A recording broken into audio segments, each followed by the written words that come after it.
بسم الله الرحمن الرحيم الرحمن علم القرآن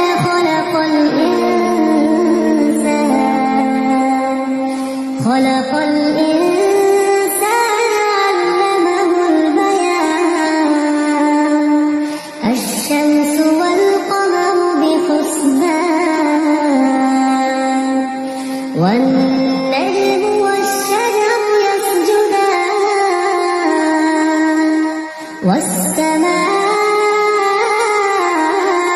رفعها ووضع الميزان ألا تطغوا في الميزان وأقيموا الوزن بالقسط ولا تخسروا الميزان والأرض وضعها للأنام فيها فاكهة والنخل ذات الأكمام والحب ذو العصف والريحان